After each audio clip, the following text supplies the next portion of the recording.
El aire en el foro de grabación era un horno, denso con el olor a sudor, maquillaje barato y el nerviosismo de 100 almas. Pedro Infante, parado bajo los reflectores que quemaban la piel, sentía un martilleo insistente justo detrás de su ojo izquierdo.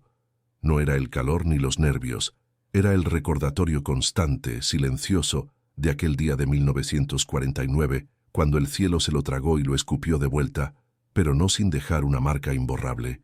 Esa noche, el ídolo de México debía cantar, sonreír, ser el charro invencible que todos esperaban. Pero, ¿cómo se canta con un secreto médico tan escalofriante incrustado en la cabeza? ¿Cómo se oculta la fragilidad cuando tu vida es un escenario perpetuo? Nadie en el público, ni siquiera la mayoría del equipo de producción, sabía que bajo ese tupé impecable y esa sonrisa de 1.000.000 de pesos, Pedro llevaba una placa de metal en el cráneo, una cicatriz invisible, un recordatorio de que la muerte ya lo había rozado una vez y en su lugar había dejado una vulnerabilidad que no podía permitirse mostrar. En la época de oro del cine mexicano, los ídolos no se rompían, eran de acero, de tequila y de canciones eternas.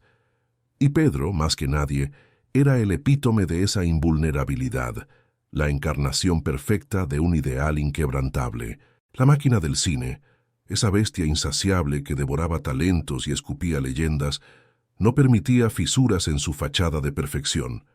El México de los años 40 y 50, un país que se levantaba con orgullo de su revolución y buscaba héroes en la pantalla grande, no estaba preparado para la fragilidad, exigía virilidad, coraje, la imagen impoluta del macho charro que conquistaba a la mujer más bella y domaba al caballo más bravo. Y Pedro Infante, con su voz inconfundible y su mirada penetrante, era la personificación de ese ideal.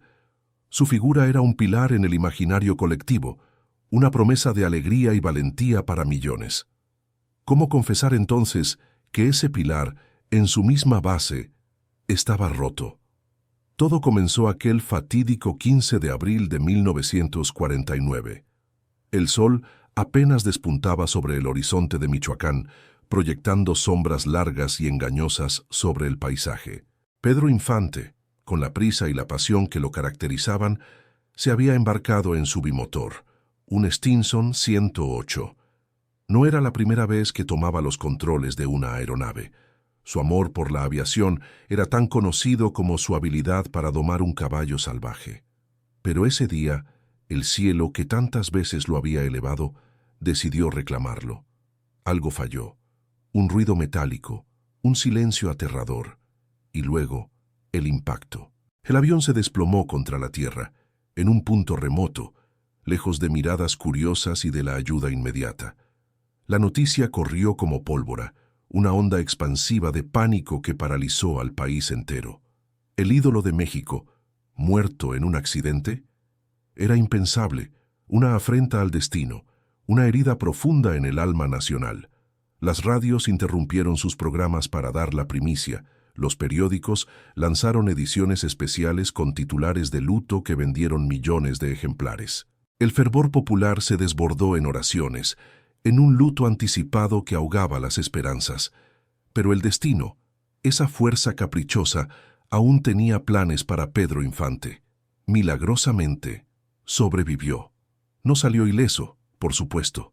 Las imágenes, cuidadosamente censuradas por su equipo, hablaban de un hombre al borde del abismo. Fracturas por todo el cuerpo, quemaduras de tercer grado que desfiguraban su rostro. Pero lo más delicado, lo que los informes oficiales apenas mencionaban en susurros controlados, era una herida severa en la cabeza. Una contusión brutal, una fractura craneal que amenazaba no solo su carrera, sino su propia vida. Los médicos, en un quirófano improvisado con la angustia de todo un país sobre sus hombros, sabían que el tiempo se agotaba. La única esperanza era una intervención audaz para la época, la inserción de una placa de platino para reparar el daño craneal. Era una proeza quirúrgica, un milagro de la medicina que le arrancaría la vida de las garras de la muerte, pero a la vez era un anatema. Como un ídolo, el símbolo de la virilidad y la invulnerabilidad mexicana, podría seguir siéndolo con una cabeza de metal. La imagen pública de un hombre que vivía de su físico, de su carisma, de su sonrisa impecable, se tambaleaba al borde del abismo. La realidad era brutal. Pedro Infante había regresado, sí, pero no sin una marca imborrable, una fragilidad oculta que ahora definiría cada uno de sus movimientos, cada una de sus sonrisas forzadas. Fue entonces cuando el círculo más íntimo de Pedro, aquellos que compartían no solo su éxito, sino también sus vulnerabilidades, se reunió en un pacto de silencio. Antonio Matuc, su manager y amigo leal, entendía las implicaciones mejor que nadie. El estudio de cine, que había invertido fortunas en la leyenda de Pedro Infante, no podía permitirse un héroe frágil. La adoración de las masas era una inversión que no podía ser dilapidada por una verdad incómoda. La decisión fue unánime, rotunda. El secreto debía guardarse a toda costa, enterrado tan profundo como el dolor mismo. Los médicos que lo atendieron, héroes anónimos de esa noche de angustia, fueron discretamente sugeridos a no hablar. No hubo amenazas directas, sino la sutil presión del poder. La sugerencia de que su reputación profesional podría verse comprometida si la historia se filtraba. La prensa, siempre hambrienta de escándalos, era una amenaza constante, un depredador que acechaba en cada esquina, esperando la más mínima grieta en la armadura del ídolo. Matuc se convirtió en el guardián de ese pacto, un estratega implacable que tejía una red de desinformación y control para proteger la ilusión. Cada declaración pública, cada fotografía, cada entrevista, era meticulosamente orquestada para mantener la fachada. Pero la presión más grande no era externa.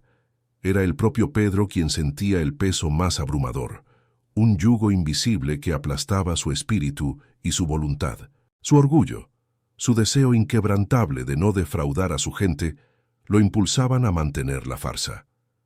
¿Cómo, siendo el charro más valiente y el hombre más codiciado, iba a mostrar una debilidad tan profunda? ¿Cómo, siendo el amante apasionado que protagonizaba los sueños de millones de mujeres, iba a confesar una fragilidad que la sociedad de la época percibía como una merma en su virilidad, en su misma esencia? Se le veía en el set, bajo el sol inclemente de las locaciones de filmación, donde el polvo se adhería al sudor y el calor era asfixiante. Montaba a caballo con la misma destreza de siempre, cantaba a todo pulmón en los escenarios abarrotados de los palenques, su voz resonando con la fuerza de un trueno. Pero por dentro, la placa metálica en su cráneo era un recordatorio frío y constante de su mortalidad, una punzada que lo anclaba a la realidad más cruda. Cada dolor de cabeza, cada mareo fugaz, cada instante de distracción provocado por el malestar se convertía en un microinfarto de pánico. ¿Quién podría descubrirlo? ¿Qué pasaría si la verdad salía a la luz? Tuvo que desarrollar una maestría en el engaño, una habilidad para enmascarar la incomodidad, para hacer de su rostro una máscara impenetrable. ¿Cómo hacía para que nadie notara el temblor ocasional en sus manos, la mirada perdida por un instante de dolor que intentaba disimular con una sonrisa forzada, casi autómata? Inventaba excusas para sus visitas secretas a médicos de confianza, hombres discretos que sabían guardar un secreto y que eran remunerados generosamente por su silencio. Rechazaba ciertos golpes en las escenas de acción, argumentando un supuesto mal presentimiento o una mala caída en un ensayo.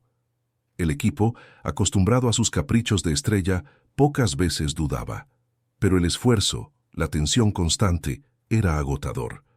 Cada día era una actuación, una obra de teatro donde el papel más difícil era el de Pedro Infante, el hombre invencible. Hubo momentos, según relatos susurrados por quienes estuvieron cerca de él en aquellos años de oro, donde el secreto estuvo a punto de desmoronarse. La cuerda que tensaba la farsa, delgada y frágil, amenazaba con romperse en cualquier instante. Una vez, durante la filmación de una escena de pelea, el coreógrafo le pidió un movimiento más brusco, un impacto más realista, un golpe que resonara en la pantalla. Pedro, por un segundo, dudó. Una sombra cruzó su mirada. El director, ajeno a la verdad, insistió. La cámara rodaba. Un golpe accidental, más fuerte de lo esperado, lo dejó aturdido, el dolor irradiando desde su cráneo como una descarga eléctrica, paralizante. El director tuvo que detener la producción por un repentino malestar, mientras Matuk, con la cara descompuesta y los ojos inyectados de angustia, lo sacaba del set. Ese día, todos en el equipo sintieron la extraña tensión en el aire, una pregunta no formulada sobre la verdadera naturaleza de ese malestar que no parecía un simple dolor de cabeza. En otra ocasión, un periodista demasiado curioso, de esos que olfateaban las debilidades detrás del oropel y el brillo de Hollywood, intentó indagar sobre el alcance real de sus heridas pasadas. Había escuchado rumores vagos, susurros sobre la gravedad de su accidente de 1949, quizás filtrados por algún empleado descontento. «Don Pedro, ¿es cierto que las secuelas del accidente aún le afectan?», preguntó con una falsa inocencia, su grabadora casi oculta. Matuk, con su astucia habitual y su sonrisa de acero que no llegaba a los ojos, desvió la conversación hacia los próximos éxitos musicales de Pedro, hacia la nueva película que estaba por comenzar, hacia los planes de una gira internacional que prometía romper récords. Era un maestro de la evasión, un escudo humano que protegía la vulnerabilidad de su amigo con la ferocidad de un león. Era un juego peligroso, una danza constante entre la verdad y la ilusión, donde Pedro era el único que bailaba con una bomba de tiempo en la cabeza, cada paso un riesgo, cada nota una agonía silenciosa. La fama, ese monstruo de 1000 cabezas, se alimentaba de su perfección, de su sonrisa inquebrantable, y Pedro se convirtió en prisionero de su propia leyenda. Cantaba de amor y valentía, mientras libraba una batalla silenciosa contra su propia fragilidad, una batalla que solo él y un puñado de leales conocían, un secreto que lo carcomía desde dentro. El platino en su cráneo no era solo un recordatorio físico de su vulnerabilidad, sino también un símbolo de su increíble fuerza de voluntad para seguir adelante, para proteger la ilusión que había creado, para ser el ídolo que México necesitaba, el héroe que las masas adoraban. La contradicción era abrumadora. Un hombre de acero con una herida de cristal, un héroe invencible que cargaba la mortalidad en su misma cabeza. ¿Hasta cuándo podría mantener esa farsa? ¿Hasta cuándo la presión de ese secreto lo consumiría por completo, antes de que el destino, con su ironía cruel, decidiera revelarlo?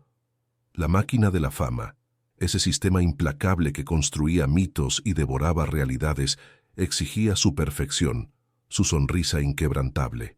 Pedro se convirtió en prisionero de su propia leyenda, un hombre que cantaba de amor y valentía, mientras libraba una batalla silenciosa contra su propia fragilidad.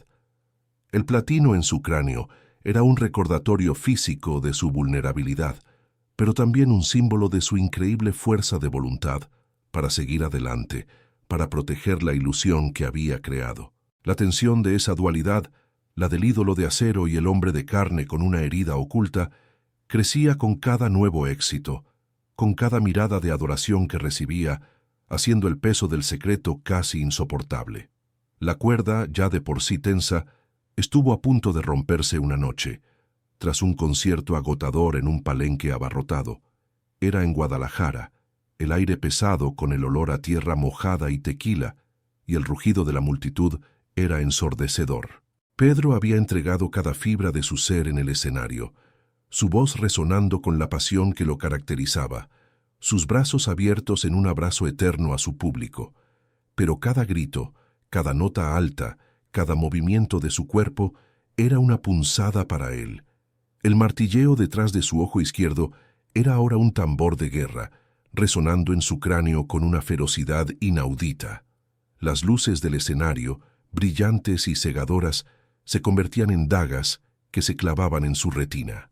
Cuando finalmente se desplomó en su camerino, la puerta se cerró detrás de él con un golpe sordo, como el final de una obra de teatro donde el actor principal había dado hasta su última gota de energía. Su rostro, antes cubierto por la sonrisa del ídolo, estaba ahora pálido y perlado de sudor frío. sus ojos cerrados, el cuerpo tembloroso por el esfuerzo y el dolor. Antonio Matuk, su manager, lo encontró en el suelo, su respiración superficial, un hilo apenas perceptible. El pánico se apoderó de Matuk, un miedo visceral que rara vez mostraba. Sabía que esta no era una de las migrañas habituales de Pedro. Esto era diferente, más profundo, más aterrador. Sin pensarlo dos veces, Matuk llamó a un médico de confianza, uno de los pocos que conocían el secreto, y que respondía a sus llamadas a cualquier hora sin hacer preguntas. Mientras el doctor, un hombre canoso y de mirada cansada, examinaba a Pedro con una mezcla de profesionalismo y preocupación, el silencio en el camerino era casi tan denso como el aire. Cada segundo se estiraba, cargado de una expectativa funesta. Y fue en ese instante crítico, cuando la vulnerabilidad de Pedro era más evidente, que la puerta del camerino se abrió abruptamente, con un chasquido seco que resonó como un disparo. Era un reportero, su cámara ya en posición, lista para capturar el instante. Había escuchado rumores vagos, susurros sobre la salud de Pedro, y su instinto depredador lo había guiado hasta allí, buscando la verdad detrás del telón, el lado oscuro del ídolo. El aire se congeló. La luz del flash se disparó cegadora, pero la imagen que buscaba era más cruda, más humana de lo que esperaba. Matuk se interpuso, furioso, pero Pedro, con un esfuerzo sobrehumano que desafiaba su estado, se incorporó lentamente. Su rostro, aún cubierto de sudor, estaba surcado por líneas de dolor y agotamiento, pero sus ojos, inyectados de una furia controlada, brillaban con una intensidad deslumbrante.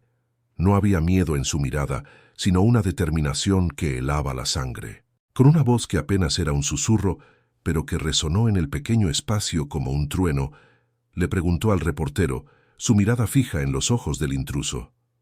«Dígame, ¿qué busca con tanta desesperación? ¿La caída de un hombre o el fin de un sueño para millones?» La pregunta, cargada de una verdad incómoda y de un peso moral inmenso, desarmó al periodista.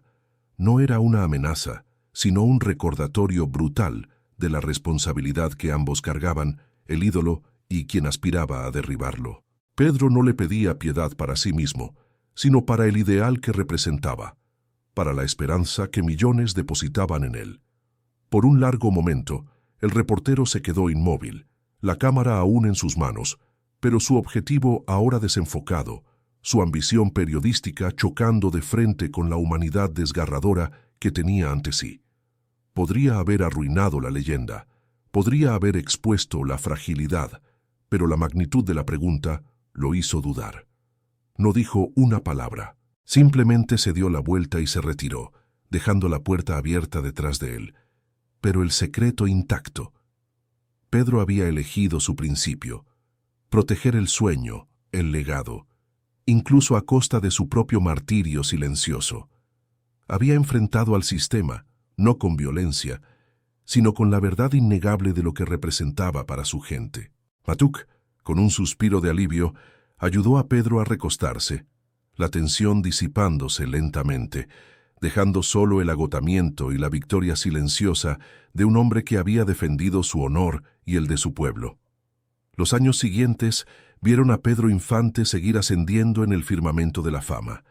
Sus películas rompían récords de taquilla, sus canciones se cantaban en cada rincón de México y su imagen, la del charro gallardo e invencible, se consolidaba aún más. El secreto permaneció guardado, celosamente custodiado por el pequeño círculo de confianza y la lealtad de aquellos que comprendían la magnitud de lo que estaba en juego. Pedro continuó viviendo con la placa de platino en su cráneo, un recordatorio constante de la muerte rozándolo, pero también un testimonio de su increíble resiliencia, hasta que, el 15 de abril de 1957, el destino volvió a llamar. 8 años exactos después de aquel primer accidente que lo marcó, un segundo siniestro aéreo, esta vez en Mérida, Yucatán, cobró la vida de Pedro Infante. La noticia nuevamente paralizó a México, sumiéndolo en un luto nacional sin precedentes.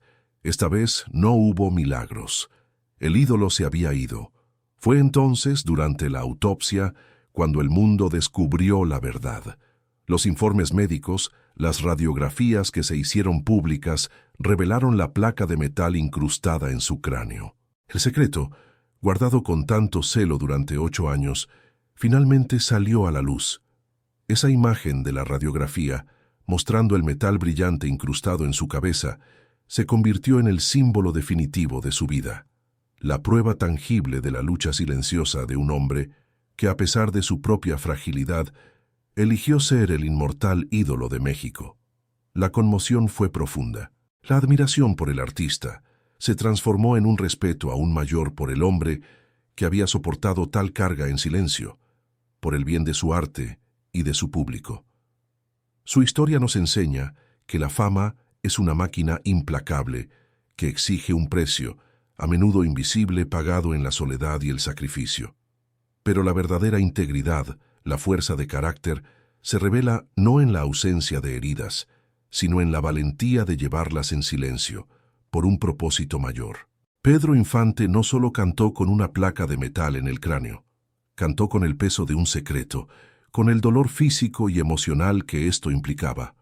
En cada nota, en cada sonrisa, en cada película, dejó un legado de resiliencia que, aún hoy, más de 6 décadas después, nos sigue conmoviendo y nos invita a mirar más allá de la superficie del éxito. Él no fue solo un ídolo, fue una lección andante de lo que significa sacrificarse por un ideal. Si esta historia te conmovió, compártela con alguien que necesite escucharla. ¿Qué otras historias de ídolos conoces que esconden una verdad tan profunda y poderosa?